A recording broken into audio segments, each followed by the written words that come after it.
Before we dive into this chilling tale, make sure to hit like and subscribe for more spine-tingling stories. You won't want to miss the true, dark accounts I'm about to share. So sit tight and let's begin. It was a cold, damp evening on March 15th, 2023, when I first moved into that apartment. The city of Davenport was far enough from the usual crowds and distractions I wanted to escape. It had been months since I'd lost Emily, the one person who made me feel like I mattered, the one person I could never imagine living without. My life now was nothing but an endless loop of dark thoughts and painful memories.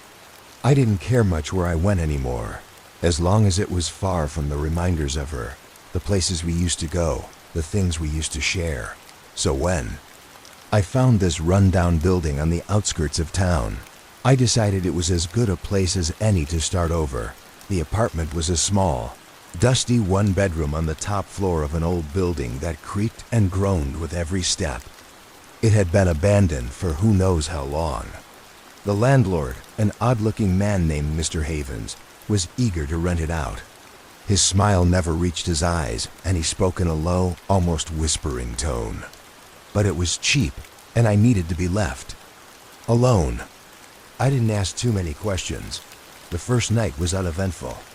After unpacking what little I had, I lay in bed staring at the cracked ceiling, listening to the soft hum of the refrigerator in the kitchen. The walls felt thick, like they were holding something in. I tried to push the uneasy feeling away, but the quiet was too much. It wasn't the silence that bothered me, but the kind of silence that seemed too aware, as if something or someone was quietly watching. I got up to make a cup of tea, just to break the monotony. The kitchen light flickered once, then steadied. The place was cold, despite the heater running. I felt my fingers shiver as I reached for a cup. That's when I heard it, faint, almost indistinguishable, a soft knocking sound. My heart skipped. I froze, listening. It came again, from the far corner of the living room, near the old, cracked mirror. The mirror had been there when I arrived, an eerie fixture in the room that felt almost out of place. It wasn't just old. It looked like it had been left behind on purpose. I shrugged it off, but I couldn't shake the feeling. I didn't want to think about it. I went back to bed, trying to force my mind into some kind of calm. But as soon as I closed my eyes, the knocking returned, louder now. It was almost like someone was tapping their fingers on the wall. My pulse raced, and I could feel my breath quicken. I glanced at the clock. It was 3:08 a.m. There was a moment when I thought I saw something move in the corner of my eye. I turned my head quickly, but nothing was there. Just shadows playing tricks on me. I told myself that I was tired, that my mind was messing with me, but as the minutes dragged on, I couldn't shake the feeling that I wasn't alone in this apartment. That my eyes wandered back to the mirror. I don't know why I kept looking at it. Maybe because it felt wrong. Maybe because, for some reason, I felt like it was the source of everything strange happening here. I kept expecting to see something in the reflection, something that didn't belong. But it wasn't just the reflection. It felt like the mirror itself was alive, breathing with the room, taking in the same cold air I was. I finally fell into an uneasy sleep, but the dream came. The same one that had haunted me for months. Emily, standing in the middle of a road, a car speeding toward her. I screamed her name, but she didn't turn around. And just as the car hit her, I woke up. The room was cold, and I could swear the temperature had dropped another few degrees. My breath was visible in the air, and the window was fogged up, even though it hadn't been cold outside. When I stumbled out of bed the next morning, I felt a heaviness in the air. The apartment didn't feel like it was mine. It was like it had been waiting for me. That's when I heard the footsteps, faint but deliberate, coming from the hallway outside my door. I froze, waiting for the sound to stop. It didn't. The footsteps kept moving, as if someone was pacing in front of my apartment. I opened the door to find no one there. It was the beginning of something I couldn't explain. something I still can't explain. The next few days passed in a blur, filled with strange noises, flickering lights, and shadows that seemed to move when I wasn't looking directly at them. But I wasn't sure if I was imagining it all, if it was just the stress of the move or the weight of everything I'd been through. But deep down I knew I wasn't alone in that apartment. And I didn't know whether it was the grief of losing Emily or something else, but it was as if the building itself was alive, breathing, watching. And every day, I felt it tightening around me. I wasn't sure how much longer I could ignore it. The days bled into each other, one indistinguishable from the next. I had no real friends here, no family to speak of, and the apartment's eerie silence was only broken by the sound of my own footsteps. But even those became unsettling. There was something about the floors in this place. They creaked with every move, almost like the building itself was reacting to my presence, groaning in response, acknowledging me. That afternoon, I bumped into Mrs. Gladys again. She was standing in the hallway outside my door, staring at the floor, muttering to herself. She seemed like she hadn't noticed me at first, but when she did, her eyes flickered up.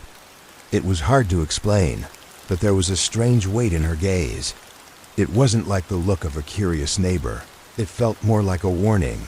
"You're settling in well, aren't you?" she said, her voice low, almost like a whisper, though there was no one else around. I nodded, but I felt a lump form in my throat. "Yeah, I guess." She didn't respond immediately. Instead, she just stared at me for a moment, her lips pressing together like she was deciding whether or not to say something. Finally, she spoke again, but her tone had changed. It was like she was speaking to someone else, not me. "Be careful," she said, her voice flat. "Things aren't always what they seem in this building." I wanted to ask her what she meant, but something in her expression made me hesitate. She wasn't looking at me anymore. Her eyes were distant, like she was seeing something else entirely. And then, without another word, she turned and walked away. I watched her disappear around the corner, a chill creeping up my spine. The encounter left me unsettled. Mrs. Gladys was strange, no doubt about it, but there was something about her warning that I couldn't shake. It was like she knew something I didn't, something that had been hidden in this place for years. Later that evening, I tried to ignore the strange feelings creeping up again. The apartment had its quirks, strange noises, the way the walls seemed to pulse with some unseen energy. I could deal with that. But as I moved around the apartment, I couldn't ignore the feeling that something was off, like I wasn't alone. Even though I was the only one there, I went into the kitchen to make something to eat, the same routine I'd gotten into. But as I opened the fridge, I noticed something I hadn't before. A small scrap of paper, wedged between two containers. I pulled it out, curious, and unfolded it carefully. It was an old, yellowed note, written in a neat, slanted handwriting that looked like it belonged to someone much older. "They never leave. No one ever leaves. You're next." The message sent a jolt of cold through me. My hands trembled slightly as I held it, the words staring back at me in stark terrifying clarity. I couldn't explain why, but I felt a cold sweat prickling on the back of my neck. I was sure no one else had been in the apartment. I'd locked every door before going to bed. But the message, it felt like it had been waiting for me, placed there intentionally. My heart pounded in my chest, and for the first time, I wondered if I was losing my grip on reality. Could I have written it myself?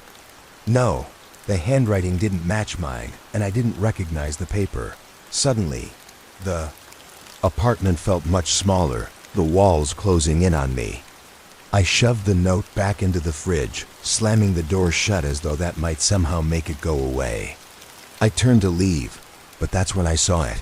The mirror. It wasn't just the way it looked at me. It was the way the light reflected off its cracked surface. The edges seemed to warp, bending unnaturally as if they were alive. I couldn't explain why, but I couldn't tear my eyes away. For a moment, I swore I saw a figure standing in the reflection, tall, dark, and vaguely human. I blinked, and the figure was gone. But the air in the room had changed. It felt thicker, colder, like something was standing just behind me. I turned quickly, but there was nothing there. Only the emptiness of the room, the cold walls staring back at me. I tried to brush it off as exhaustion. Maybe I was just seeing things, or maybe it was the stress of the move.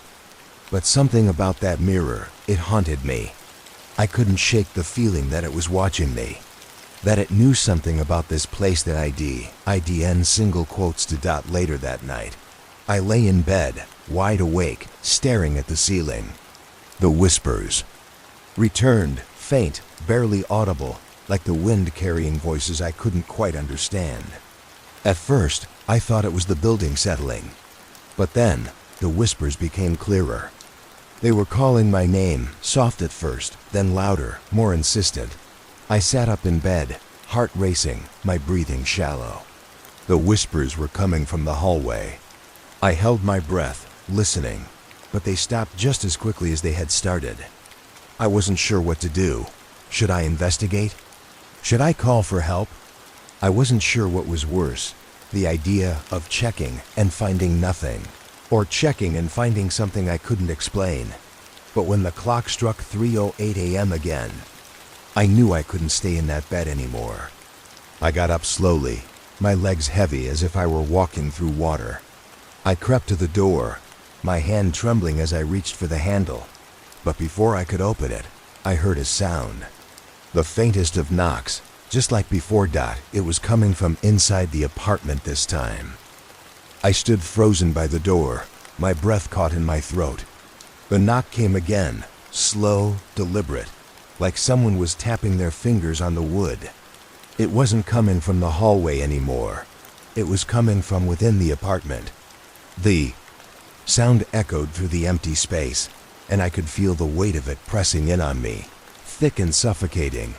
I tried to move, but my legs felt like they were made of stone. The silence that followed the second knock was almost worse than the sound itself. I waited, my ears straining for any other noises, but there was nothing. Just the deafening silence of the apartment. The air was colder now, a biting chill that seemed to seep through the walls and into my bones. I could feel it, a presence. Something was here. Something was waiting. But what? And why? I couldn't understand it, but I couldn't ignore it either. It was like the apartment had become alive, responding to my fear, feeding off it, without thinking.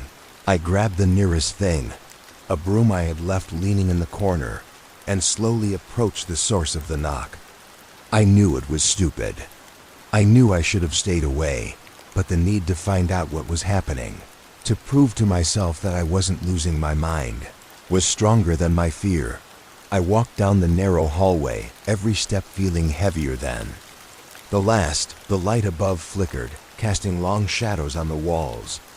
I could still hear the faint hum of the refrigerator in the kitchen, but it was like everything else had gone silent. Every creak, every sigh of the building, gone. The knocking stopped as I reached the living room, but I didn't feel any better. In fact, the stillness was worse. There was something in the air, something that made my skin crawl. I stepped forward, my eyes locked on the cracked mirror hanging on the wall. I don't know what made me look at it, but as soon as I did, I felt a wave of nausea. The reflection didn't look like my room. It didn't look like the apartment at all. It was distorted, like something was warping the image, twisting it into something that shouldn't be. I blinked, and for just a split second, I saw something move in the reflection. A figure. Tall, shadowy, with something like a hooded cloak. It was standing directly behind me. My heart skipped a beat, and I spun around so fast I nearly lost my balance. But when I turned, there was no one there. I was alone, but the air was different. Heavier, colder, like something had just passed through. I could feel it, like an electric charge in the room. My body was trembling now, every nerve on edge. My mind was screaming at me to leave, but my feet refused to move. I couldn't pull my eyes away from the mirror. It was pulling me in, like it wanted me to see something I wasn't supposed to. The figure wasn't in the room, but it was in the reflection. It wasn't just standing there anymore, it was moving. Slowly, deliberately. The room around me seemed to stretch and shift, the walls bending as though they were breathing. My breath caught in my throat. The mirror was changing. The cracks in the glass were spreading, like veins of some dark, unseen force. I took a step closer, drawn toward it despite everything telling me to run. The figure in the reflection raised its hand, and then it pointed at me. I gasped, stumbling. Backward. It wasn't possible. The mirror. It was a live dot suddenly. The temperature in the room dropped.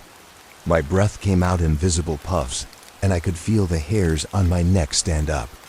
I turned, frantically looking for a way to escape, but the apartment seemed to have changed. It was bigger.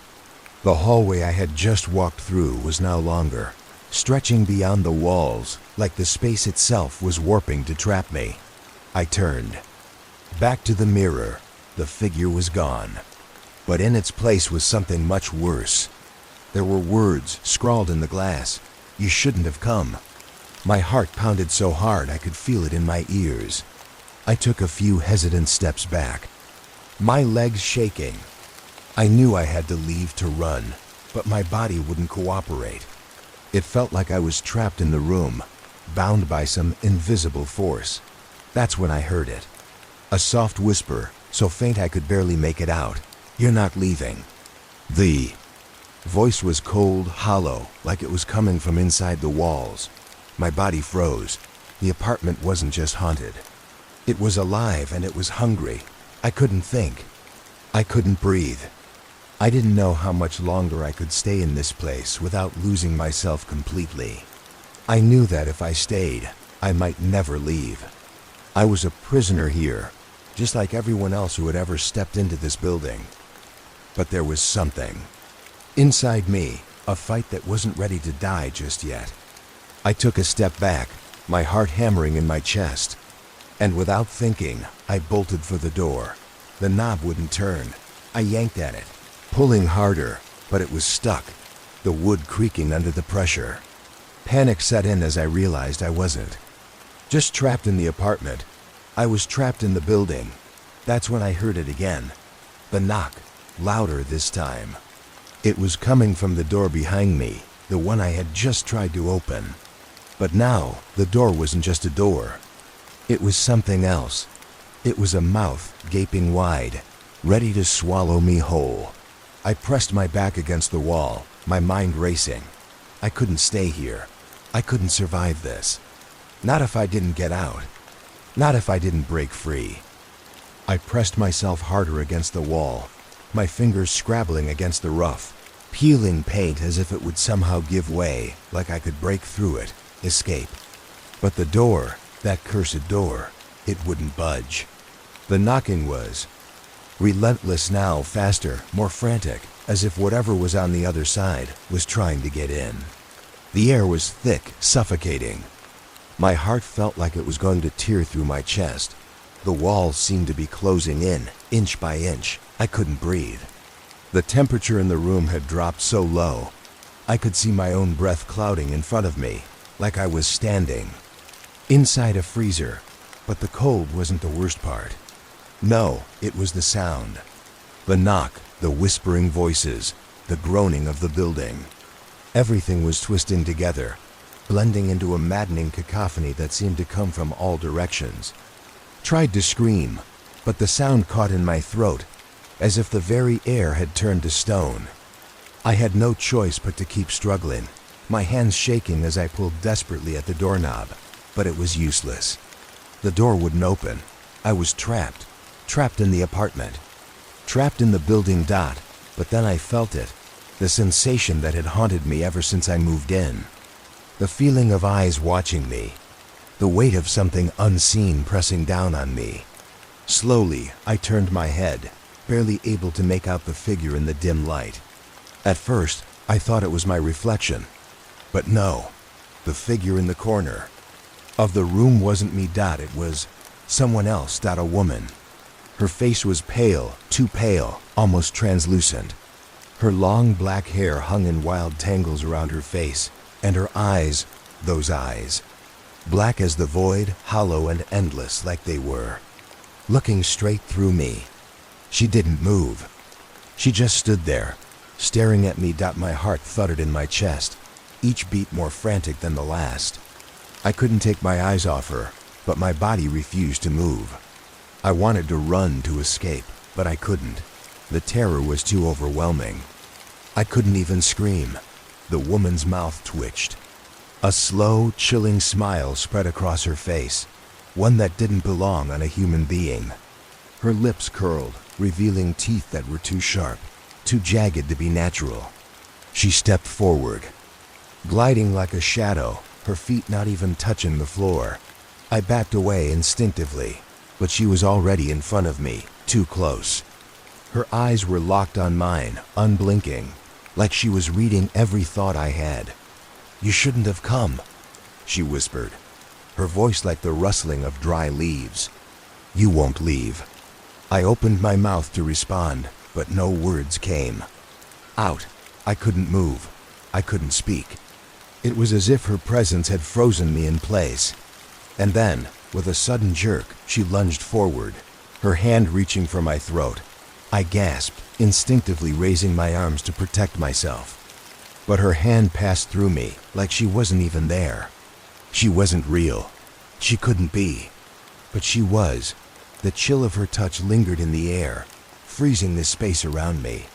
I stumbled backward, and for the first time, I heard the sound of my own voice. A scream, raw and desperate. But when I looked again, she was gone, vanished. I wasn't sure if I'd imagined it, if my mind had played a cruel trick on me. But the coldness, the lingering sense of her presence, it was real. It was undeniable. The knocking resumed, louder. This time, as if mocking me, taunting me for even considering escape. I couldn't stay here anymore. I had to get out. But where? The apartment was a labyrinth, the walls closing in with every passing second. The door wouldn't open, and I didn't dare to try another route. Every hallway, every corner of this place seemed to lead me further into the darkness. That's when I remembered the window.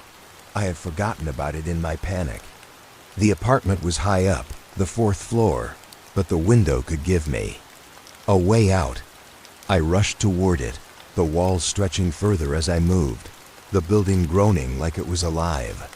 I reached the window, but when I tried to open it, the glass was frozen solid.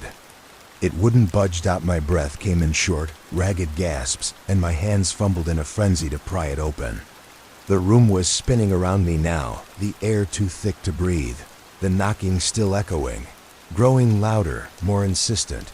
The temperature in the room was unbearable, but the cold from the window was unbearable in a different way. It was unnatural.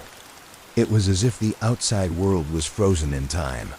Then, out of the corner of my eye, I saw something. A shadow, a flicker of movement. It was in the reflection of the glass. I turned sharply, but the room was empty. No one was there. Yet, the feeling of eyes on me, that cold, suffocating feeling, had returned. Stronger than ever.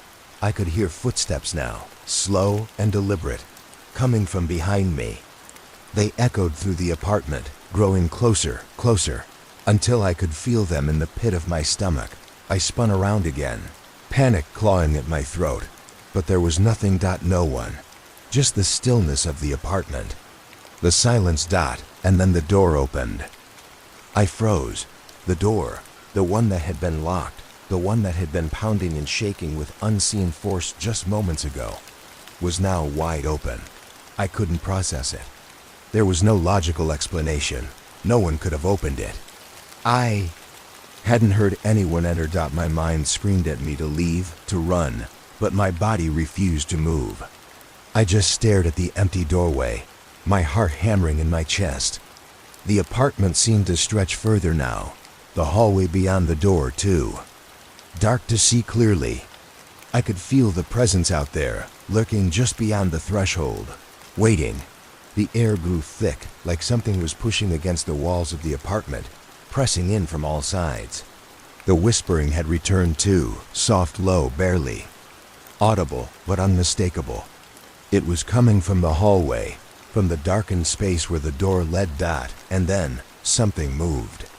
A figure, tall, cloaked in shadows, walking with a slow, deliberate pace down the hall.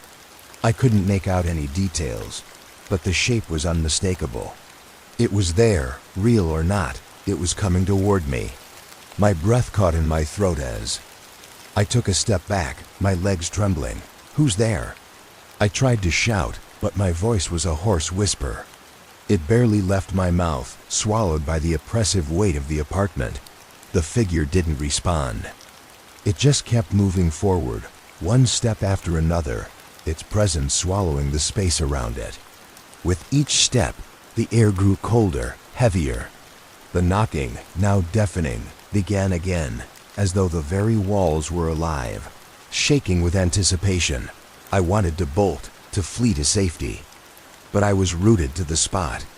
My body felt paralyzed, caught in the grip of whatever dark force had taken over this place. The figure was close now, close enough that I could see the faint outline of it in the dim light. Its cloak fluttered unnaturally, almost like it was alive, moving of its own accord, rippling as if caught in an invisible wind. I couldn't see its face, but I could feel its eyes on me. Cold, empty eyes that seemed to pierce right through me. I tried to back away, but my feet wouldn't obey. The floor beneath me seemed to twist, the shadows stretching in ways they shouldn't. It was like the whole building had come to life. The walls, the doors, the floor all conspiring to keep me here, to trap me. The figure stopped just in front of me, still as a statue. It was taller than any person I had ever seen, its form dark and indistinct, as if it existed only in the space between the light and the shadows. There was something deeply wrong about it, like it shouldn't exist, but here it was, standing before me, undeniable. "You shouldn't have come."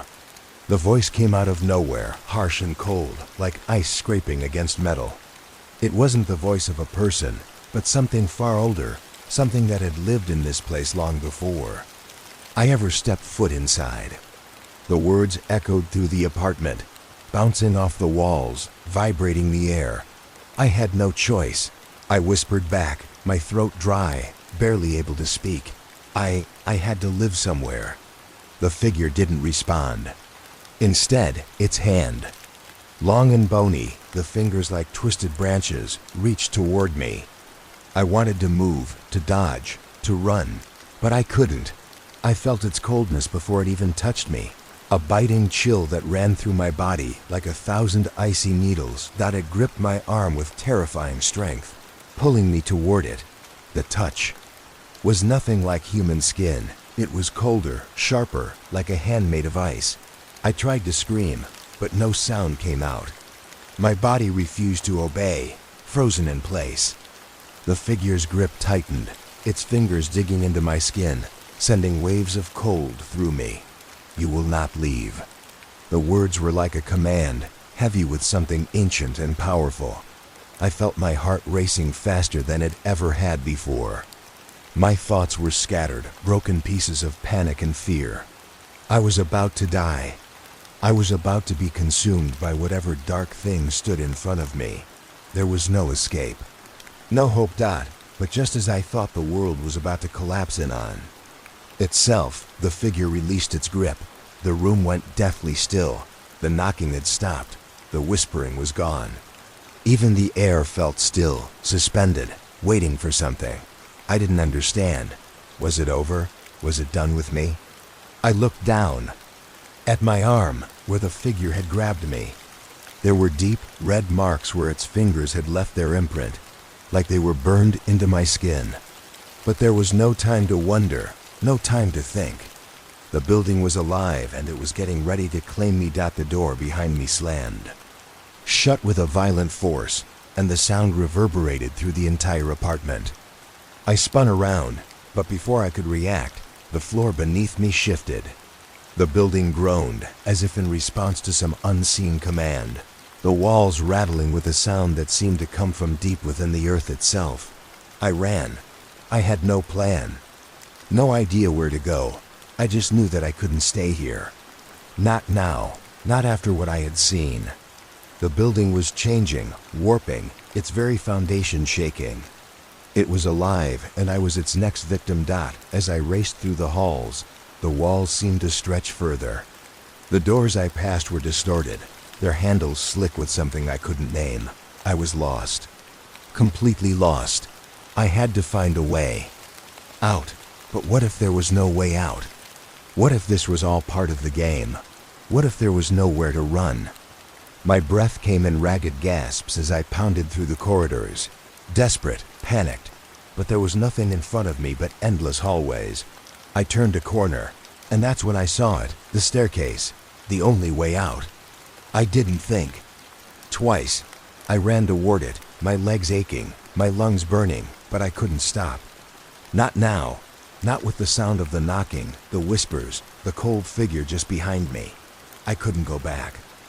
The staircase was my last hope. It loomed ahead, a shadowy spiral leading upward into the unknown. I didn't care where it went, just that it took me away from the nightmare that had taken over this apartment. My legs felt like they were made of lead, but I forced myself to move, the sound of my breath ragged and harsh in my ears. I could still feel the presence behind me, the cold touch of the figure, its hollow eyes following my every move. The hairs on the back of my neck stood up, and every step I took felt like it might be my last. But there was no turning back now. I reached the stairs, my foot slipping slightly on the old wooden steps as I started to climb. Each step creaked. Beneath me, echoing in the silence, the apartment seemed to be holding its breath, as though it were waiting for something. Waiting for me to make a mistake. I glanced over my shoulder, just for a moment, but the hallway behind me was empty. The figure was gone. I should have been relieved, but the absence of it only made the tension in the air worse. It felt wrong, like it was still there, lurking in the shadows, watching me, waiting for me to slip up. My pulse quickened. I couldn't stop. I couldn't stop climbing. My feet moved faster, the stairs blurring beneath me.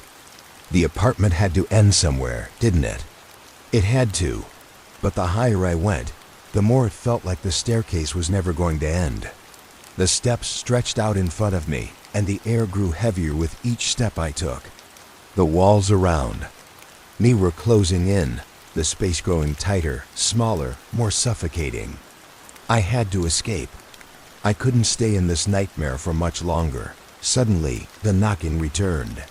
Faint at first, then growing louder, until it felt like it was coming from everywhere. The walls, the stairs, even the air itself. It rattled. My bones, shaking me to the core. I had to cover my ears, but the sound was so overwhelming, so relentless, that it burrowed into my mind, becoming part of my thoughts, my fears. I wanted to scream, to shout for help, but there was no one. Number one to hear me. Just the sound of the knock and the thickening silence that followed it. I reached the top of the stairs, my heart pounding in my chest, my breath coming in sharp gasps. I wasn't sure where I was anymore, or even if I was still in the same building. The hallway at the top was unfamiliar, darker, older, like something out of a nightmare. The wallpaper was peeling, and the floors creaked under my weight. It felt wrong. The knocking stopped as suddenly as it had started. The silence was almost worse now, like the apartment was holding its breath, waiting for something. The cold was unbearable. My hands were numb from it, and I could see my breath fogging in the air, thick and heavy. But something else was wrong. I could hear footsteps. Slow, deliberate, dragging across the floor behind me. Heavy. Too heavy to be human. Turned, my heart stopping in my chest. But there was no one there. Just the dark hallway stretching out in front of me. The footsteps didn't stop. They grew louder, closer. I turned back toward the stairwell. The door at the top of the landing, the one I had thought led to Anne. Escape was now ajar. A pale light shone through the crack, casting long, distorted shadows across the floor. I didn't want to go in.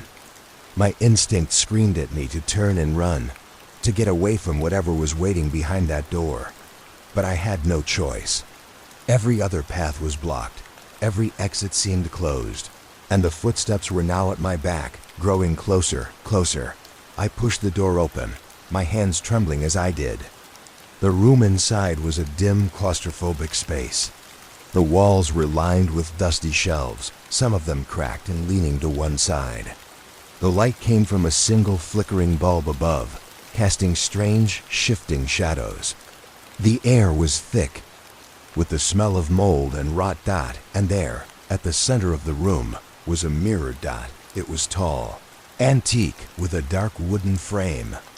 But what caught my attention was the reflection. It wasn't mine dot in the glass. I saw him, the figure I had been running from. He was standing behind me, his shadow stretching long across the floor, his dark cloak rippling in the air like it was alive. But this time, his face wasn't hidden. He was smiling. A twisted, cold grin stretched across his face like it had been carved there, his eyes dark and endless. His hands were outstretched, reaching for me. I whipped around, my pulse racing, but the room was empty. The mirror was just a mirror. The figure, the smile, it was gone, but I knew what I had seen. I knew it wasn't just a reflection. Whatever was in that mirror, it wasn't just showing me an image. It was pulling me in. I couldn't stay here. I had to get out, but the apartment, the building, it was shifting. The walls were changing, warping around me. The floor was buckling beneath me. I could feel the weight of it pressing down, dragging me further into the darkness.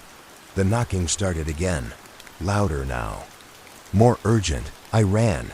I didn't know where I was going, didn't know if there was even a way out, but I couldn't stop. Not now, Dot, and then I heard a voice. A whisper, soft, barely audible. But I knew it was for me. You can't run. I didn't dare to look back. Every fiber of my being screamed for me to keep running, to push through the walls of terror that were closing in on me. The apartment was alive, twisting with every step I took, bending reality in ways I couldn't understand. The walls groaned as if they were breathing, and the air grew colder with each corner I turned. I reached the end of the hallway and saw a door, a simple wooden door, the kind that would have been unremarkable in any other situation. But this was no ordinary door. It was the only one that hadn't been locked. It stood there, an open invitation to escape. Without thinking, I bolted toward it. My pulse raced as my hand grasped the cold handle, my fingers numb from the ice-cold air that seemed to seep from the very walls. The door creaked as I pushed it open, revealing a narrow, dimly lit staircase that led downward. The sight of it brought a flicker of hope to my chest. There was a way out, a way to get away from whatever was hunting me. But as soon as I stepped inside, the door slammed shut behind me with a deafening bang. My heart lurched and panic surged through me. I turned quickly, desperate to open it again, but the handle wouldn't budge. It was as if the door had disappeared altogether, sealed shut by some unseen force. I was trapped. Again, I forced myself to breathe, to calm my racing heart. The air in this new staircase was even colder, and the silence was suffocating. I could feel the weight of it pressing down on me, every inch of the space heavy with something dark and ancient. The stairs were narrow, the walls closing in like a coffin. The closer I got to the bottom, the more oppressive the atmosphere became. The steps seemed to stretch forever. My legs ached, and I had to fight the overwhelming urge to look behind me. Every instinct told me not to turn around, but the whispering. Voices had returned, closer now, clearer, like 1,000 moths fluttering in my ears. The sound was maddening. Suddenly, the silence was broken by a sound I hadn't heard before. A soft, slow dragging noise, as if something heavy was scraping along the floor below me. My blood ran cold. I paused on the stairs, straining to listen. The sound was getting louder, closer. I felt it in my bones. Whatever was in the dark below me was alive. And it was coming toward me. I gripped the railing, my knuckles turning white. I needed to keep moving. I needed to escape. But the stairs seemed to stretch on forever, and every step felt heavier than the last. The cold was unbearable now, so intense that I could see my breath in the air, and it was like I was walking through a winter storm, even though it was the middle of summer. The scraping sound grew louder, closer. My heart pounded in my chest, my feet moving faster now, almost of their own accord. I wanted to scream, to call for help, but the words caught in my throat. The very air around me felt suffocating, as though it was pushing me down, trying to hold me in place. Finally, after what felt like an eternity, I reached the bottom. I stepped into a small, dimly lit room. The air was thick with the stench of rot and decay, and the walls were covered in mildew. The floor was wet, the wood warped and slick under my feet. I wanted to run, but I couldn't see a way out, and then I saw it. The thing that had been dragging itself toward me, thought it was a figure, hunched over, its skin pale and stretched tight against its bones. Its face was a twisted mess of scars and open wounds, and its eyes, they were empty black voids that seemed to suck in all the light around them. I couldn't move. My body was frozen in place, my heart racing so fast it felt like it might burst from my chest. The figure shuffled toward me, its limbs moving in unnatural, jerky motions, like it was struggling to stay together. Its mouth opened, revealing rows of sharp, jagged teeth. Its breath coming in ragged gasps. It stopped just in front of me, its eyes boring into mine. I could feel its presence pressing against me, cold and suffocating. "You shouldn't have come here," it rasped, its voice hoarse and broken, like 1,000 whispers colliding at once. "You can never leave." I stumbled backward, my legs weak, my mind spinning with terror. I had to get out, but there was nowhere to run. The only way was forward, but as I turned to face the only exit, a narrow door at the far side of the room, I saw something that made my blood run cold. The door was closing slowly, methodically. And as it closed, I saw something standing. Behind it, another figure, tall, cloaked in shadow. The door clicked shut with a soft final sound. And then silence. I couldn't breathe. My chest felt tight, the air thick with a suffocating coldness that made every movement feel like I was wading through water. The room seemed smaller now, the walls closing in, and the shadows began to stretch, reaching toward me like grasping hands. The two figures stood motionless by the door, their presence so heavy it felt like the very atmosphere was pressing down on me, trying to crush me. I backed away from them, my legs unsteady, every instinct telling me to get out, to run, but there was nowhere to go. No exit. The door was sealed tight, and the only way out seemed to be past those two creatures. I didn't know how I had gotten here, or what had brought me to this point, but I knew one thing. I wasn't supposed to be here. This place was not meant for the living. The figure closest to me, the one with the gaping, empty eyes, began to move, slowly, its limbs jerking like a marionette being pulled by invisible strings. Each step it took was deliberate, calculating, and I could hear the sickening scrape of its feet against the wet floor. My heart pounded so loudly, I thought it might drown out the sound of its approach. It opened its mouth again, revealing those jagged teeth, but this time, no words came out. Instead, a low, guttural growl escaped from deep within its chest, a sound so inhuman it made my skin crawl. I turned and bolted, adrenaline flooding my veins, propelling me toward the farthest corner of the room. My mind was racing, looking for an escape, any escape, but there was nothing. Only darkness. Only the walls that seemed to pulse with the rhythmic beating of something monstrous. The figure behind me let out a high-pitched screech, its voice cracking, the air like broken glass. It was coming for me. I didn't dare to look back. I was too afraid. My hands were shaking, my feet stumbling, but I pushed on, through the thick, wet air, through the silence that hung heavy like a curse. There had to be a way out. There had to be. I reached a far wall, and in the corner of my eye, I saw something. A small crack in the wall. It wasn't much, but it was a glimmer of hope. I rushed toward it, my fingers scraping against the damp stone, trying to force my hand through the narrow opening. It wouldn't budge. I kicked the wall in frustration, and that's when I heard it. A soft, quiet noise, almost like a whisper. I paused, my heart racing, straining to hear. "Come closer," it said, its voice distant but unmistakable. It came from the crack. I froze. It wasn't the same voice as before. This one was softer, almost soothing, like a gentle breeze in the dead of night. My mind screamed at me to ignore it, to get away, but my body was already moving. My hand reached toward the crack, and I pressed my fingers against it. Suddenly, the wall shifted. The stone groaned, the crack widening, just enough for me to squeeze.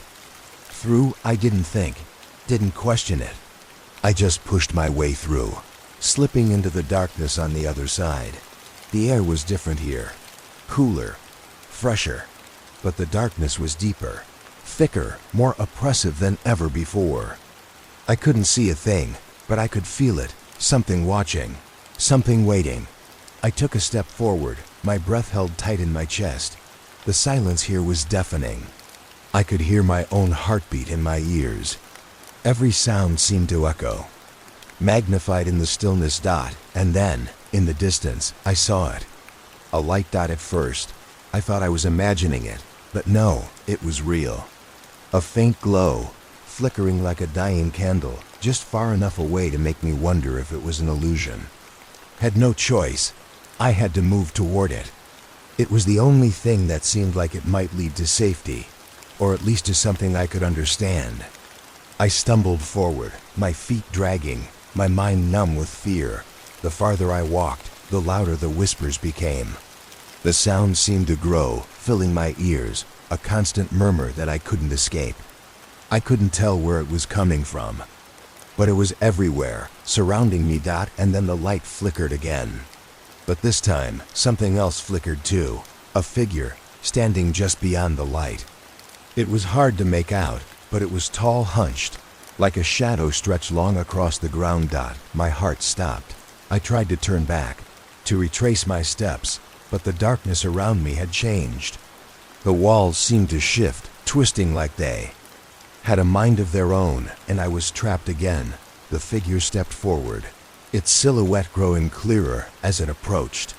It was tall, too tall to be human, with long, thin limbs that seemed to stretch and twist with every movement.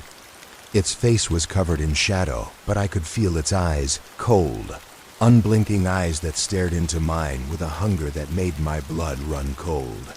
"You can't escape," the voice said, cold and cruel, echoing in the stillness.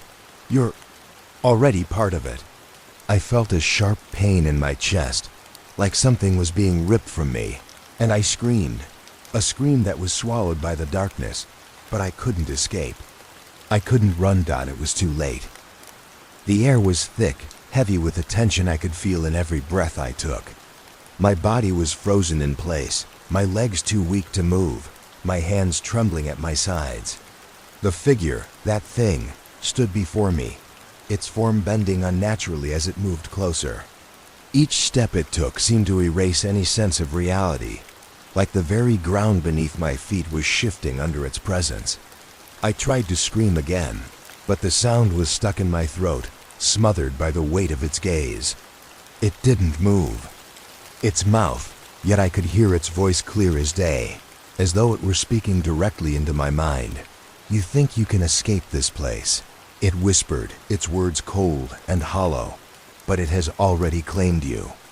I wanted to run, to break free of the suffocating grip of its stare, but my body refused to listen. My eyes were locked on its shadowed face, unable to look away, unable to blink. The darkness around us seemed to draw tighter, like a web closing. in, and I could feel it, the presence. It was here, in this very space, breathing with me. I had no choice but to face it. Why are you doing this? I finally managed to gasp, my voice thin and fragile in the oppressive quiet. What is this place? The figure tilted its head slightly, as if considering my words. For a long moment, there was only silence, broken only by the distant whispers. Like 1,000 voices caught in the wind. This place. It is not just a building, it said slowly, its voice now almost curious, almost amused. It is a prison. A trap for the lost, for those who stumble in.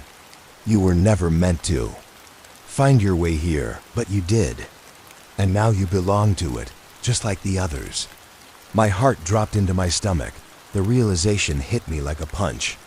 The whispers, the darkness, the strange feeling of being hunted, it was all part of the same twisted game. I was caught, trapped. There was no way out. I didn't want to believe it, but as the figure moved closer, its dark silhouette pressing in on me, I knew it was the truth. The apartment, the building itself, was alive, and it fed on fear, on the lost souls who wandered into its grasp, never to return. But there was something else. A small flicker of rebellion sparked inside me, buried beneath the fear and despair. I wasn't going to just give up. No, I had to find a way out. Even if this place wanted me to stay, I wasn't going to let it win. No, I said, my voice trembling but determined. I'm not staying here. I will find a way out. The figure's laughter filled the room, echoing off the walls like 1,000 broken voices. It sounded like something ancient, something wrong, something that had never known mercy. You really think you can escape? It mocked. You're already here. You already belong. There's no escaping what's inside. The words were sharp, like daggers piercing the air, but they didn't pierce me. They bounced off my resolve. I took a step back, eyes darting around the room. There had to be something. Something I could use. The door, the only exit. It was. Still closed, locked tight, but it wasn't impossible to open. I had to believe that there was a way out. I could hear the thing moving behind me, its footsteps slow and deliberate. It was circling me like a predator toying with its prey. But I refused to turn around. I was watching the door, watching for any sign of a way out, any way to break free. And then I saw it. A small, almost imperceptible gap in the doorframe. A crack in the walls that had been hidden by the shadows. It was faint, but it was. There, I rushed toward it, my hands trembling as I shoved them into the gap, pulling at the edges, my nails scraping against the rough wood. The sound of my frantic movement echoed through the space, drowning out the whispers. The thing behind me was getting closer, but I couldn't stop. I had to get out. The door creaked. Slowly, reluctantly. It was opening. My heart skipped a beat. As I pushed harder, my breath coming in gasps. The gap widened. I could feel the door beginning to give, the wood groaning as it shifted. But then, just as I thought I had a chance, the door slammed shut. I screamed, pounding against it with all my strength, but it was no use.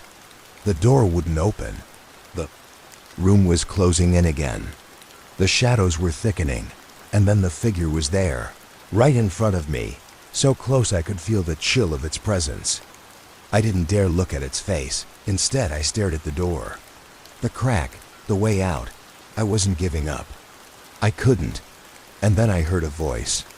Soft, barely a whisper, but clear enough. Turn around. I froze. It wasn't the figure. It wasn't the whispers. It was something else.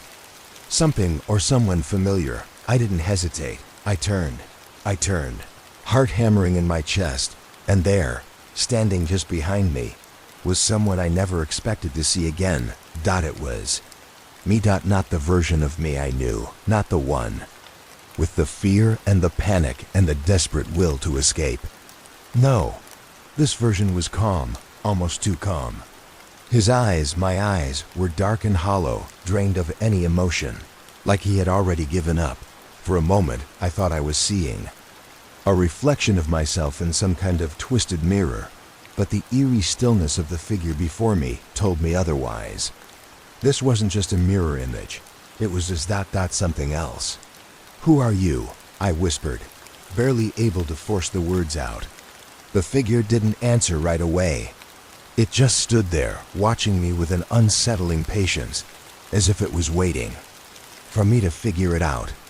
"You know me," it said finally, its voice identical to mine, yet somehow distant, hollow. It echoed in the room like the cold wind in an abandoned house. "You always have." My breath caught in my throat. This couldn't be happening. This wasn't real. This was just a trick of the mind, right? But the figure's gaze was unwavering, and in its eyes, I saw something I couldn't ignore. It was the same fear, the same desperation, the same need to escape. How are you here?" I managed, my voice shaking. My hands were trembling, my legs unsteady as I took a step back. "Why are you me?" The figure stepped forward, its movements slow and deliberate. It was like watching a shadow stretch longer, creeping toward me. The room seemed to shift with each step it took, growing colder, darker. The whispers in the air grew louder, as if reacting to its presence. "Because," it began, "you are already part of this place. This is your prison now, and you will never leave." My heart dropped, the words sinking into my chest like lead. It felt like I was suffocating, like the very walls of this place were closing in on me, trapping me. "No," I said desperately, shaking my head. "No, I'm not part of this. I'm not like you." The figure just smiled, a twisted, empty grin that stretched unnaturally wide across its face. "You already are." Before I could respond, the darkness around us grew deeper, as if it were listening, as if the entire building had just exhaled, and the very air I breathed became thick with something vile. I stepped back, my mind racing. I didn't know what to believe anymore. I had to get out. I needed to survive. "Stay away from me," I yelled, my voice trembling with a mix of fear and anger. The figure's smile widened further, its eyes glowing faintly in the dark. "You think running will save you?" it taunted. "You think you can escape yourself?" But there was no more time to question. I couldn't stay in this room, couldn't let it get closer. I turned and ran. I didn't know where I was going, didn't care. I just had to move. Every step felt like I was moving deeper into the unknown, the silence wrapping itself around me like a heavy cloak. The darkness felt alive, like it was feeding on my panic, growing stronger with every second. The whispers were louder now, more frantic, as though they were begging me to stop, to turn around. But I couldn't. I couldn't risk it. I couldn't risk facing that version of me again. I rounded a corner, finding myself in another hallway, what I hadn't seen before. The apartment was a maze. It twisted and turned on itself, stretching its corridors into infinity, a nightmare that kept folding in on itself. I could hear footsteps behind me, slow, deliberate. I glanced over my shoulder. It wasn't the figure anymore. It wasn't me, but it was something just as horrifying, a shape in the darkness, taller than a man, looming. Watching it move with the same unnerving slowness, its form shifting, warping as if the very air was bending around it. I knew I couldn't outrun it. There was no escape from whatever this was. I reached another door, a small rusted door at the far end of the hallway. It wasn't much, but it was something. I rushed to it, my hand fumbling for the handle, but the door wouldn't open. It was stuck. I turned the handle again, pulling with all my strength. And then, just as I thought it was over, the door creaked open. The cold air rushed into my face, but it was too late. I could hear the thing moving closer. The footsteps were growing louder, faster. It was right behind me. I dove through the door just as I heard it. A loud, Sickening crack. The door slammed shut behind me with a force that rattled the walls. I was in another room now. Another endless space. But this one was different. The walls were crumbling. The floor slick with something wet and sticky. And then I saw the figure. It was standing right in front of me. And this time, it wasn't just a shadow. It was real. A tangible thing. Its face was twisted. A grotesque mask of flesh and bone. Its eyes bulging from its skull. It opened its mouth, revealing rows of teeth sharp and jagged. Dripping with something thick and black. It was moving closer. And it wasn't alone. I tried to back away, my legs shaking uncontrollably, but the room seemed to press in on me from all sides. It was suffocating, the air thick and stifling, and the figure in front of me loomed larger with every passing second. I could hear the sound of its breath, wet and ragged, as if it were not entirely human. And in its eyes, I saw it. The hunger. It wasn't just trying to scare me anymore. It was hunting. I turned, looking for another escape, but there was nothing. Just walls that seemed to pulse with an unnatural rhythm, the faint whispers still echoing, only now they were louder. More urgent. They weren't just whispers anymore. They were voices, countless voices, all speaking at once, but none making sense.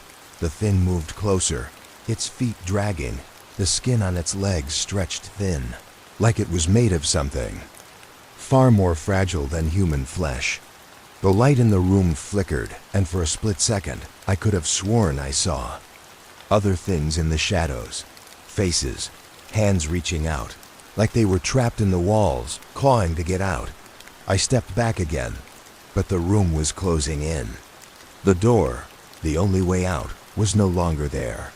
It had vanished, just like the other rooms before it. There was no way to escape.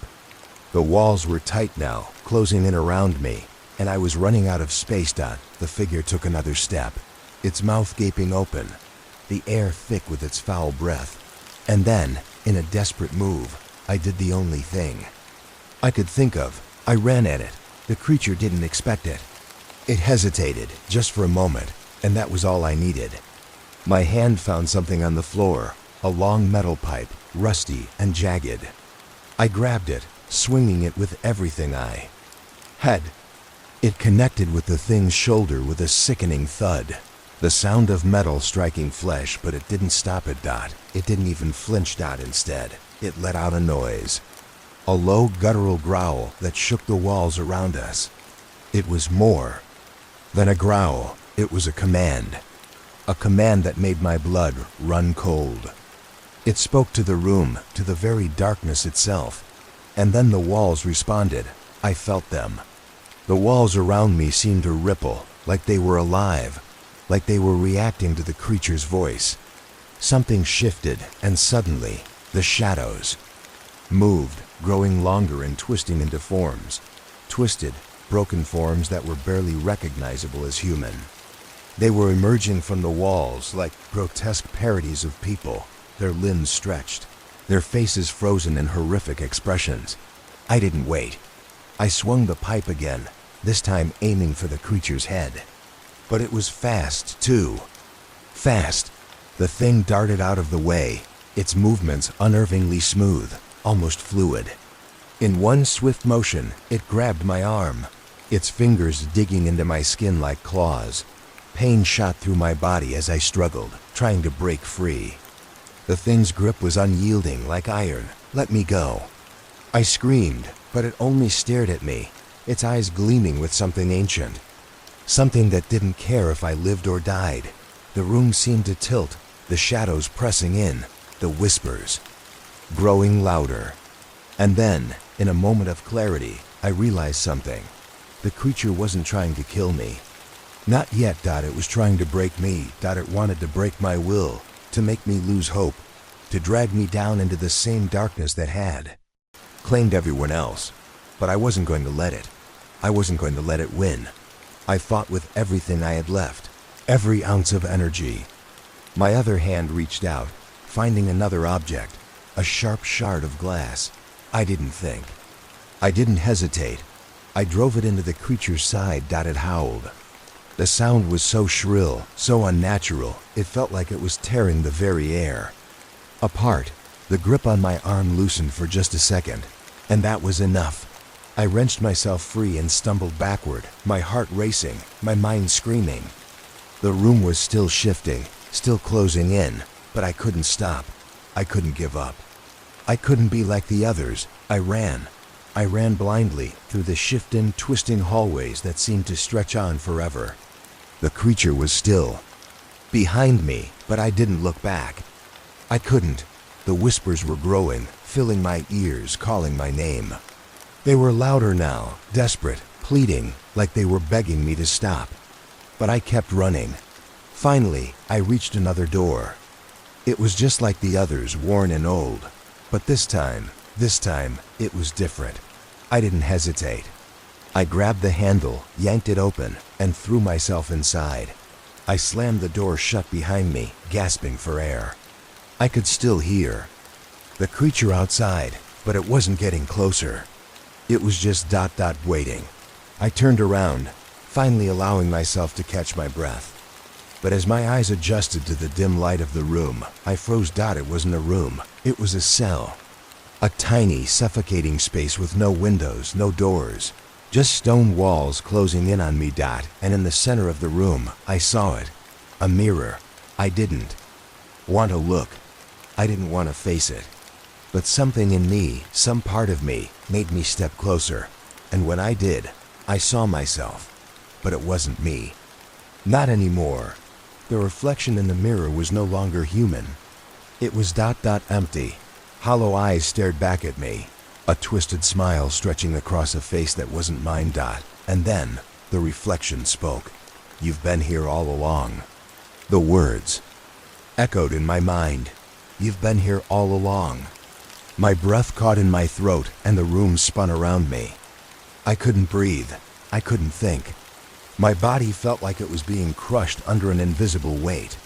I stared into the mirror, frozen, as the reflection grinned back at me, that twisted, hollow smile widening.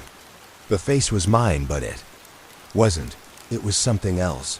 Something broken. I backed away, shaking my head, trying to turn away from the reflection. But the mirror didn't let me go. It was pulling me in. My feet dragged against the floor, as if the very room was fighting me, keeping me from escaping. "You can't run," the reflection whispered, its voice now coming from all around me. "You never could." I turned, desperate to find a way out. But there was no door, no window, no escape. Just the walls. They were closing in again, shifting, warping. I felt trapped in an endless loop, a cage with no bars. No, I whispered to myself, backing into the corner of the cell. This can't be happening. This isn't real. But the reflection didn't let me deny it. It was me. It was always me. I had been here all along, hadn't I? The whispers had been mine. The fear, the desperation. It had always been inside me. Suddenly, I felt something sharp, cold, against the back of my neck. The figure was there. The creature, the thing that had been chasing me. It was right behind me. I couldn't even turn around to face it. My body was locked in place, my muscles refusing to move. But I could feel it, its cold breath on my skin, its presence looming, filling the room. "You're not escaping," it whispered, its voice a hollow rasp that made my blood run cold. "Not anymore." The room felt like it was closing in tighter, the walls pressing against me, the darkness swirling around. The figure's breath was growing heavier, its fingers cold and sharp as they brushed against my skin. I was paralyzed. I couldn't move. I couldn't breathe. The fear in my chest tightened like a vice. And then, the reflection in the mirror spoke again. "You think you can escape the dark?" it taunted. "It's already inside you. It always has been." I wanted to scream, to break free, but it felt like the very air was suffocating me. The walls seemed to close in faster, and the whispers grew louder. They were no longer whispers. They were screams. Screams of the lost souls, trapped in this place for eternity. You are one of them now, the reflection said, its grin stretching. Wider, impossibly wider, and you will never leave. I shook my head, my eyes squeezed shut. I couldn't listen. I wouldn't. I had to fight. I had to survive. With a burst of desperate energy, I shoved my hands into the darkness, reaching for anything. My fingers brushed against something cold. A metal handle. I yanked it, not knowing what it was, but hoping it would give me something. And then, with a screeching noise, the wall in front of me shifted. The darkness parted just enough for me to see a narrow crack. A door. I didn't hesitate. I ran. I could hear the creature behind me, its footsteps growing louder as I rushed through. The narrow opening into the next hallway. It was dark, too dark. But I kept running, every footstep echoing in my ears. I had no idea where I was going. I didn't care. I couldn't stop. I couldn't let it catch me. I had to keep going. The walls were shifting again, warping with every step I took. The air was thick with the smell of decay, of something old, something dead. The whispers were louder now, 1,000 voices calling out to me, urging me to stop, to surrender. But I ignored them.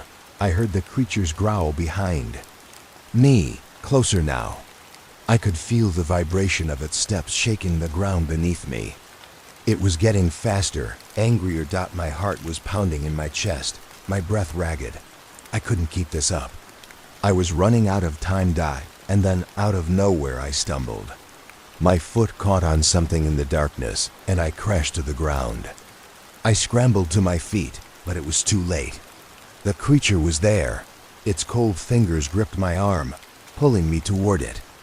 I tried to fight, but it was too strong. I turned, desperate, and I saw the reflection again, but this time, it wasn't in the mirror, it was behind the creature, standing in the dark, watching me. It was me. You'll never escape. The reflection whispered, its voice like nails on a chalkboard. You're already part of this place, part of me. I didn't know what it meant, but I didn't have time to figure it out. The creature was pulling me closer, its twisted face inches from mine. I could feel its breath on my skin, icy and rancid.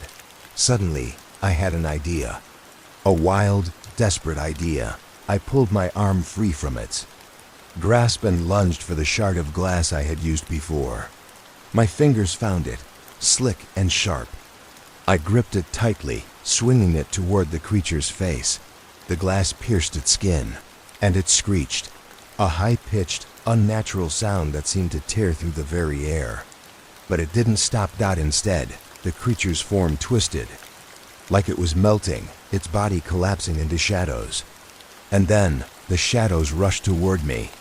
I felt them pulling at me, wrapping around my limbs, dragging me down. But I wasn't done yet. I wasn't going to let it win. I closed my eyes, focused on the one thing that had kept me going, surviving. I dug deep, finding that last ounce of strength, and I pulled away from the shadows. For a second, everything was still. Then, the world exploded into light. When I opened my eyes, I was no longer in the apartment. I was outside. The night air was cool, crisp. The sky was clear, and the stars above felt so far away. I could smell the fresh scent of the city. It was a real city, a real place. Not like the twisted, decaying space I had been trapped in. I staggered to my feet, breathing heavily, my heart still racing. I looked around, taking in the world around me. It was real. I had made it out. But then I saw it. A reflection, not in a mirror, not in a window, but in the puddle of water on the street beneath my feet. And there, staring back at me, was me. Again, the same hollow, broken version of myself. And then slowly, it smiled. You'll never escape me, it whispered. And I realized I hadn't escaped. It had followed me. And it always would.